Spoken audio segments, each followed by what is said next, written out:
Yes, so with this, you can start the verification process. You can verify your power manifestation. You can stop the video recording as well.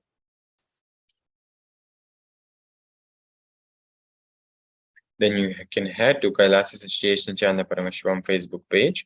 You can go to events section and you can upload your videos along with your experiences of power manifestation. You can use hashtags like KAILASA and Paramashivoham Level 2. So spend around 5 minutes for this before you move to the next session.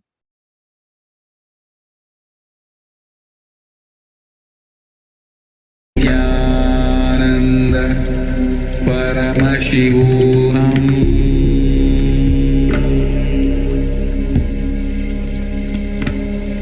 Om Nithyananda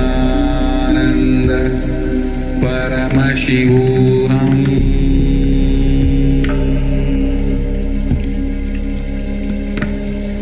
Om Nithyananda Paramashivoham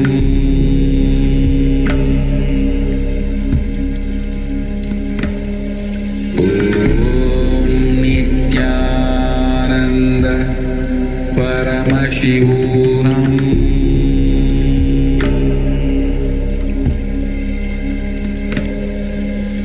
Om Nithyananda Paramashivoham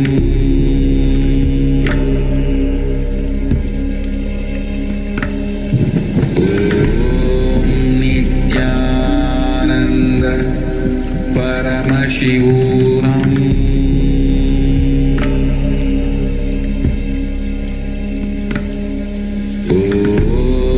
Nithyananda Paramashivoham Om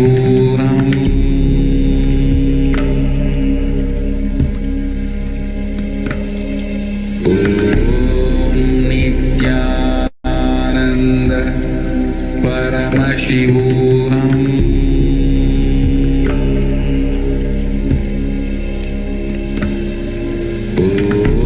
Om Nithyananda Paramashivoham Om Nithyananda Paramashivoham Paramashivoham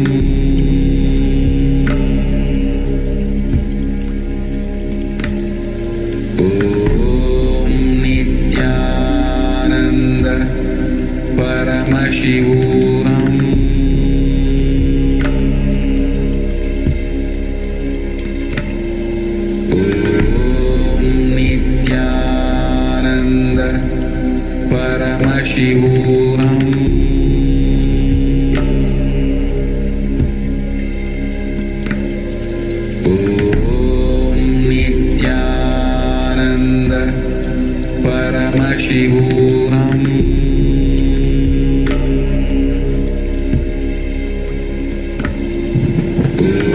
Om Nithyananda Paramashivoham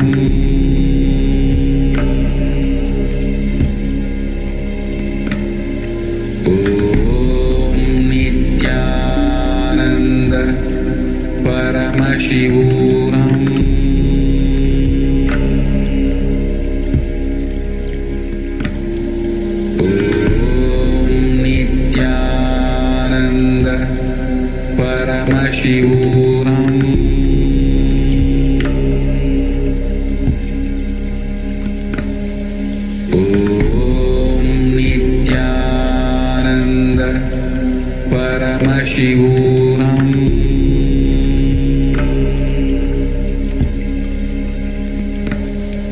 Om Nithyananda Paramashivoham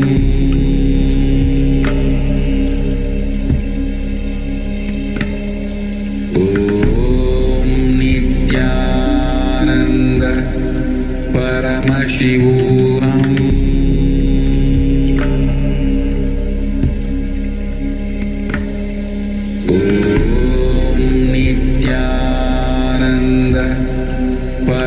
Paramashivoham.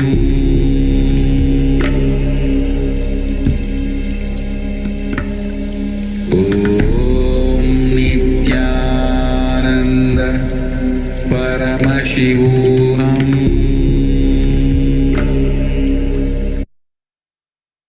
Yes, so with this, we come to the end of the session. So let us sit straight with the head, neck, and spine in a straight line, connecting to Swamiji. Remembering him and Atharai and Andaganda. We'll conclude the Purna mantra. Om Purnamadav Purnamidam Purnat Purnamudachyate Purnasya Purnamadaya Purnameva Vashishyate. Om Shanti Shanti Shanti Hari Om Tat Sat Sarvam Bhagavat Sri Nithyananda Paramashiva Padukarpanamastu. Om Nithyananda. Yes, please stay connected. We'll be starting the next sessions immediately.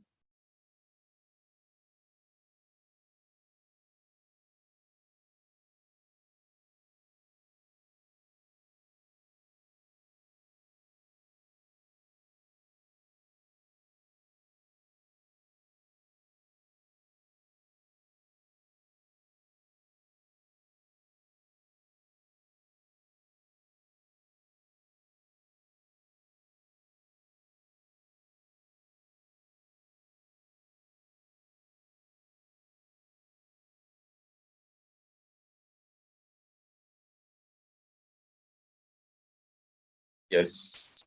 Yes, so let us sit straight with the head, neck, and spine in a straight line. Folding our hands in Atmanjali Mudra in front of the heart center. We'll be starting with Sadguru Vandanam, invoking Bhagwan's grace and presence.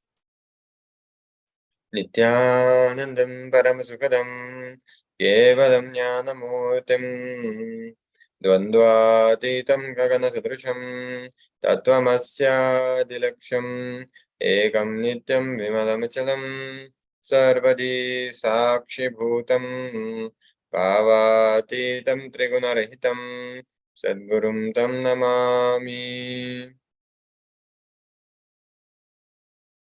Yes, so we are starting the 8th chapter of Bhagavad Gita called Akshara Brahma Yoga, art of living.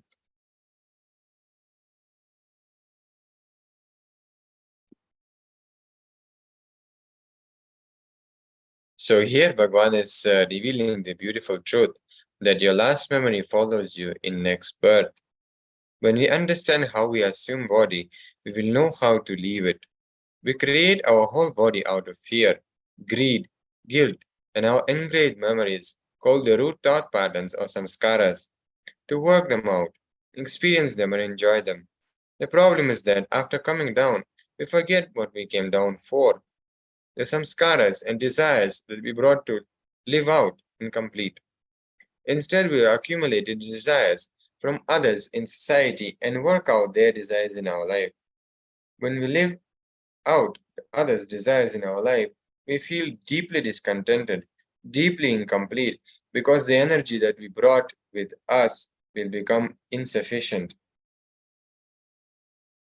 Death is a celebration. Death is the end of life as long as we don't understand it. The moment we understand it, it becomes a liberation and celebration. A man who is unable to understand death is like the living dead. A person who understands death will live even after his death. When we understand that this life and the departure from this life is a journey in a continuous cycle of birth and death, there is no urgency in living this life, and there is no fear in leaving this life also. When we understand that what we do in this life and how we do it determines how we are reborn, you will have a far greater understanding of how to live this life. Our understanding about death influences our whole social structure, thinking system. Our whole mentality can be transformed with a right understanding about death. The secret of death. He says, whoever at the end of his life quits this body remembering me alone, at once attains my nature. Anta kale chamam eva smaran muktva kalevaram yaf prayati samadbhavam yati nasti atra samshayaha Whenever you do not fulfill any action completely, you create a hangover. You create a recorded memory of that action, a samskara. Samskara is living energy because it has the power to make you repeat the same action again and again as a pattern. If you have completed with that pattern by living a single samskara totally, completely, that samskara drops from your being. You are liberated from it. If we are unconscious at the time of leaving the body, we naturally take a lower level bodies in our next birth. We come back as beings which do not have a high level of consciousness. That is the reason Krishna says, Yam yam vapi smaran bhavam. In whatever state you are at the time of leaving the body, you will achieve that state without fail. Krishna says, Arjuna, you should always think of me. You should always be in my state of consciousness, even when you are doing your regular duty. Even in your activities, you will attain me without doubt. Tasmat sarveshu kaleshu mam anusmara yuddhacha. Mayar pita mano buddhir mam evashyasi asamshayaha. Please be very clear. Whatever we think during our whole life, the same thought will come to us in the end also. In the next verse, Krishna says, at the time of death, fix your mind between the eyebrows. He adds, without being distracted and with devotion. See, all this is not in our control at the time when the life force is about to leave the body. But if you have led a life in such a high consciousness, this automatically happens at that time. Krishna gives different way to attain Brahman or God or ultimate consciousness. He says that people learned in the Vedas, attain Brahman. Immerse yourself in the scriptures. Keep reading some scripture or the other and imbibe its truth. It will have a tremendous impact on you. We will get into that mood of enlightenment. That is what Krishna wants. When our thoughts are always directed towards self-realization, our thoughts will be of enlightenment at the time of death also. Now let's move to the chapter 9. Raja Vidya Raja Guhya Yoga, Secret of Secrets. Here, please understand, Krishna is giving the ultimate secret. Guhya Tamam. Once we know the secret, then there is no difference between divine and us. The whole universe is intelligence. It responds to our thoughts. Krishna transmits the king of all knowledge and all secrets, which is eternal, easy, and joyfully done. To the one who is non-envious and trusts him, Krishna promises yoga, success, and kshema, protection. He says, Raja Vidya Raja Guhyam Pavitram Idamuttamam Pratyaksha Vagamam Dharmyam Susukam Kartum Avyayam. This knowledge is the king of all knowledge and the greatest secret of all secrets. It is the purest knowledge, sacred, and because it gives direct perception of the self by self-realization, it is the perfection of religion, dharma. It is eternal, easy, and it is joyfully performed. So this is the Shastra Praman. This is the truth, Raja Vidya. The whole universe is pure intelligence. The whole universe is not dead matter. The universe is not an accident. It can respond to our thoughts. Please understand, the whole universe, planet Earth, air, oceans, rivers, earth, fire, or the space, sun, moon, the whole universe is intelligence. It can reciprocate. It can respond. It can react to our thoughts. With this, we'll move to the chapter number 10 called Vibhuti Yoga. You are the ultimate. Here Krishna says, Tesham Yavanukam Partham Aham Anyana Jamtamaha Nashayami Atma Bhava Stonyana Dipena Vasvata. The Sanskrit word Guru means master, has two syllables. Gu refers to darkness and Ru to light. The master leads the disciple from darkness into light with compassion. This darkness of ignorance is the identification that one has with oneself, one's material attachments and material possessions. Yet chapi sarva bhutana bijam tat aham Arjuna natad asti vinayat syan maya bhutam characharam nantostimama dviyanam vibhutinam parantapa yesha tu deshatha prokto vibhutir vistaro maya.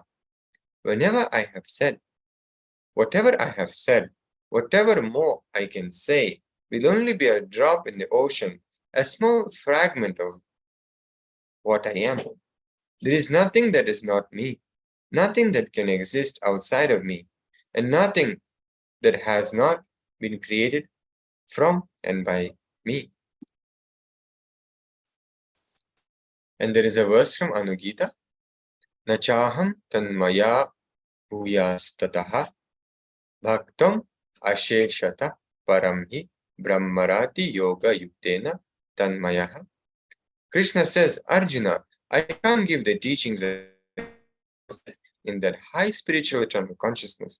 At that time, I was in that high eternal consciousness. I was radiating my enlightenment. That very enlightenment spoke through me. The universal consciousness spoke through me. That is why all those teachings came out. I represented the universal energy, the universal consciousness at that moment. Now I cannot give you the same teaching again. So this is the Apta Praman. A beautiful happening. A great saint called Dakshina Murti Swamigal lived in Tamil Nadu. He lived the life of a Paramahamsa, the enlightened one. The sky was all that covered his body. He never wore clothing. He lived like a child in bliss.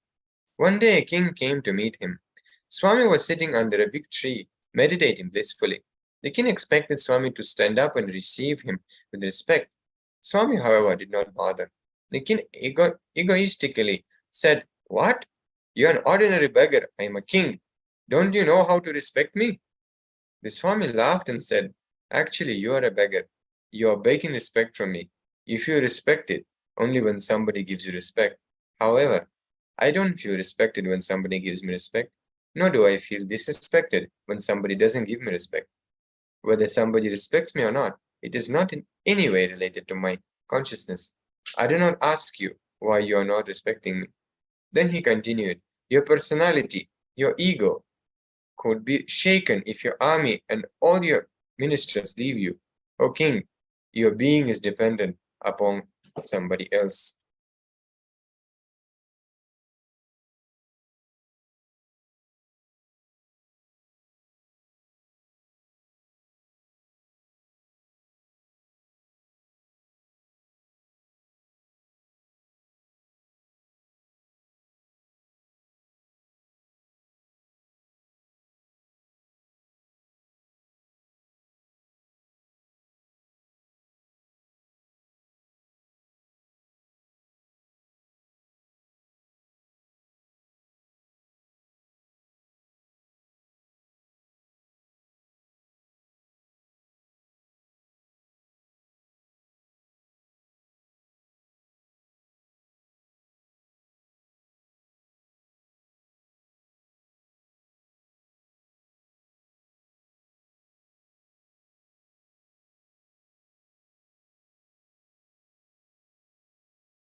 And now let us look into Atma Pramana from Swamiji's own life.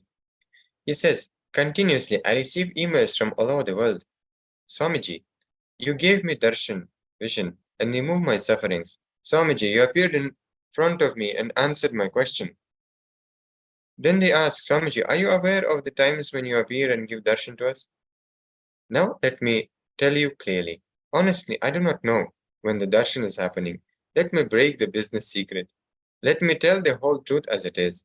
Just because of your trust, deep love and devotion, the cosmic energy guides you by giving darshan using this form. That's all. I rent this body to the divine. Because I disappeared, because my ego disappeared, the divine uses this form to guide you. Over. Otherwise, it is totally between you and the cosmic energy. I cannot involve myself. I have no say. I cannot appear for any specific person and say, he is my favorite. No, I can't show favoritism. It is not under my control. It is between your inner space and the divine. It is your ability, your attitude to receive that creates the bridge. Again and again, I tell people, all I can do is go back and download the information regarding the darshan that you had and tell you what exactly happened and what instruction was given to you. That's all. The Himalayan mountains are home to me. I never believed when I left home to travel to the Himalayas that I would return to South India. It was in the Himalayas that I met the great master who has been living in these mountains for thousands of years. You may believe it or not believe it, but that is the truth. On the way to Kedarnath, Mahavatar Baba called me by the name I am now called. He walked into the after calling me Paramahamsa Nithyananda. I thought he was asking me to look for a master named Nithyananda. So I went searching for the master. For more than a year later, at Calcutta, on the banks of the river Huti, a tributary of the river Ganga, an old sannyasi insisted on giving me sannyas before he died. I was not keen to take sannyasa. I was looking for enlightenment, but he insisted, so I agreed. To my utter surprise, he gave me the name Paramahamsa Nithyananda. I asked the sannyasi why. He said, I do not know. That is what I was asked to do. He did not explain who asked him to give me the name and initiation. So I tell my disciples that Mahavatar Baba is our Kula Guru, master of our lineage, and Kedar is our kshetra, our spiritual location. You are the ultimate. We need to realize that we are a part of the same energy system as the universe. Hindu scriptures describe the 5 energy elements that comprise nature: earth, water, fire, air, and ether. The human system is a combination of the same elements as the universe, so are all beings, inanimate, animate. An enlightened being has no identity. His only identity is the merged identity with the universe. We may not be aware, but we continuously maintain enmity with Paramatma, existence. That is why we suspect life. We have fear about what will happen in the next moment. We are afraid of life because we don't believe what is going to happen the next moment will enrich us. We don't trust existence. Here, Krishna removed the enmity between Jivatma, the self, and the Paramatma, the supreme self. Arjuna is Jivatma, Krishna is Paramatma. Krishna says, if you continuously merge in me, I will take care of all your needs and necessities. You will be my responsibility. He's saying, I am the source, I am everything. Now Krishna explains, oh my dear, understand, I am everything. Vitti Loka Maheshwaram. I have come down, I have happened in this body to liberate you. When Krishna says, I, he means the universal self of him. He means the formless consciousness of his being. He represents the universal energy. He doesn't mean the 6-foot form with the flute and the peacock feather, which Arjuna usually relates.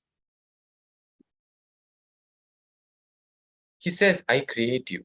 Intelligence, knowledge, freedom from doubt and delusion, forgiveness, truthfulness, control of the senses, control of the mind, happiness, distress, birth, death, fear, fearlessness, non-violence, equanimity, satisfaction, austerity, charity, fame and infamy. All these qualities of living beings are created by me alone. If you understand this first verse, you can immediately relax. Krishna says, whatever you have, whether you have a good name or a bad name, it is created by me. Then be certain that whatever you have is a gift from the divine. Macrocosm and microcosm are the same. Here Krishna says, Aham Atma Gudakesha Sarvabhuta Shaya Stitaha. Aham Adish Chamadhyam Cha Bhutanam Anta Evacha. Krishna is both the macrocosm and the microcosm, the Brahmanda, cosmos, and the Pindanda, individual being.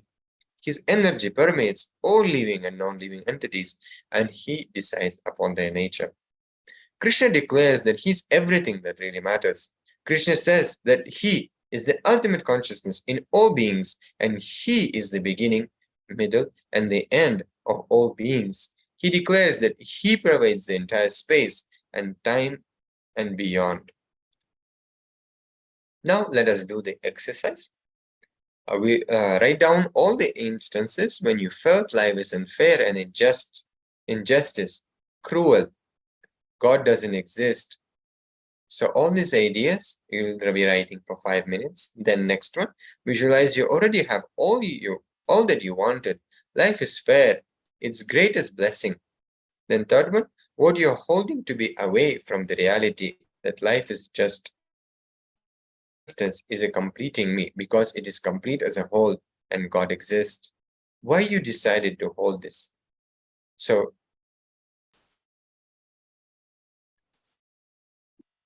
yes, so let us spend 15 minutes doing this exercise, or we can spend 20 minutes doing this exercise. So let us start with this exercise now.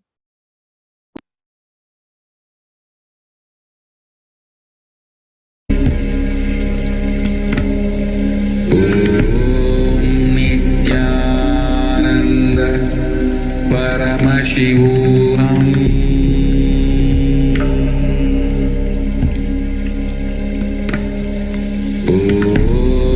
Nithyananda Paramashivoham.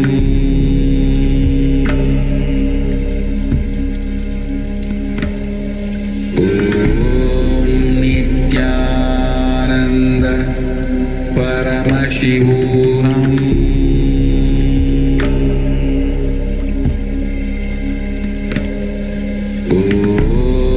Nithyananda Paramashivoham.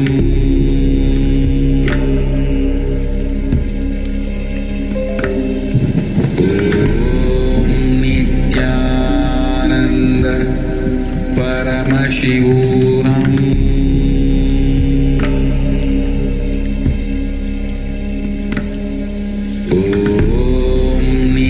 Nithyananda Paramashivoham.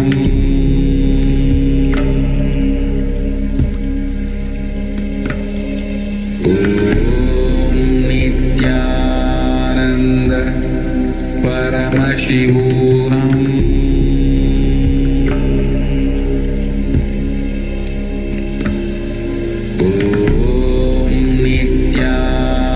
Nithyananda Paramashivoham.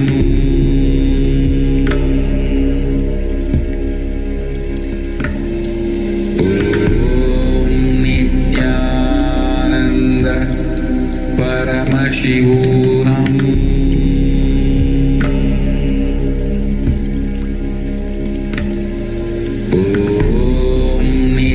Nithyananda Paramashivoham.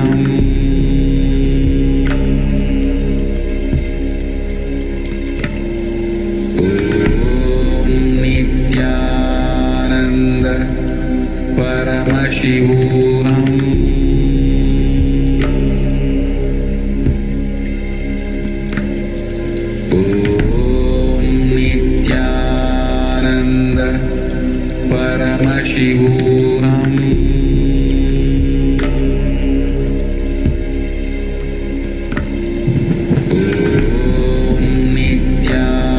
Nithyananda Paramashivoham.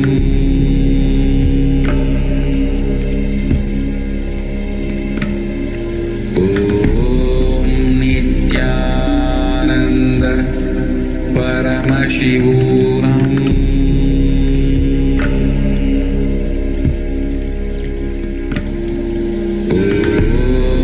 Nithyananda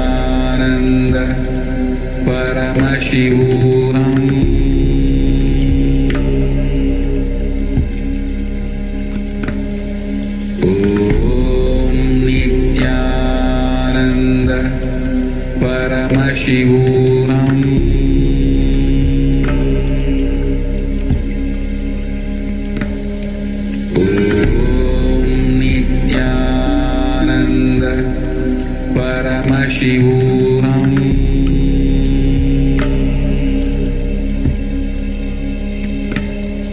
Om Nithyananda Paramashivoham.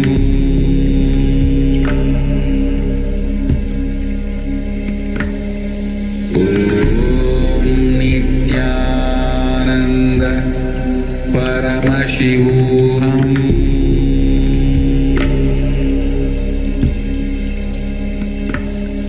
Om Nithyananda Paramashivoham. Paramashivoham. Om Nithyananda Paramashivoham.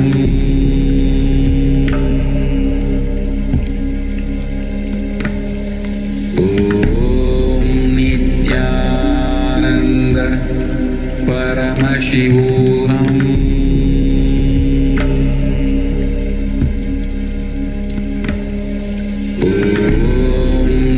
Nithyananda Paramashivoham.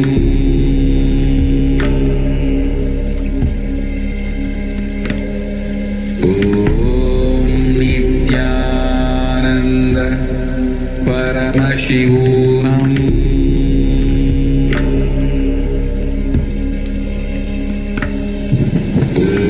Om Nithyananda Paramashivoham.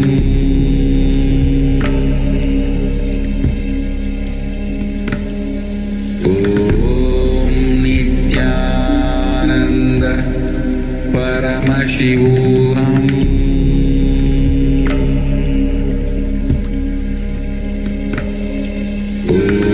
Om Nithyananda Paramashivoham.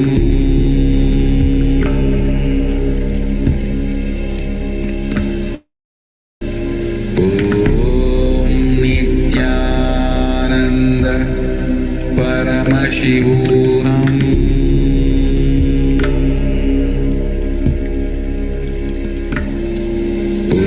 Om Nithyananda Paramashivoham.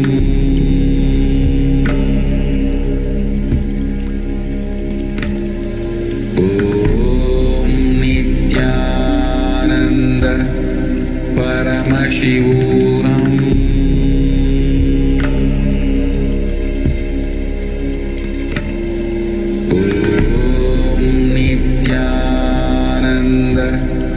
Paramashivoham.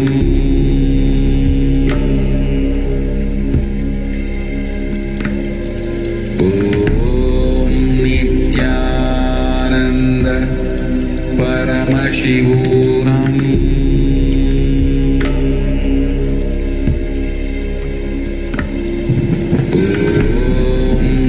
Nithyananda Paramashivoham.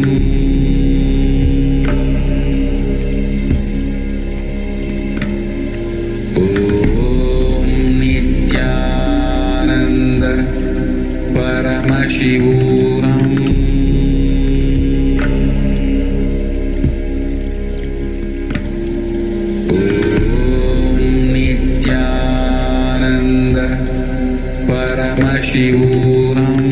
Om Nithyananda Paramashivoham.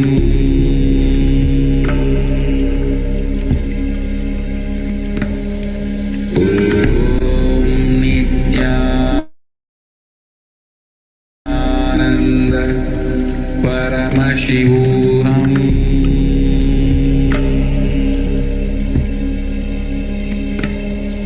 Om Nithyananda Paramashivoham.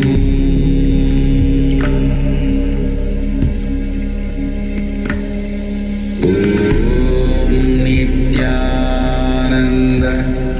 Paramashivoham.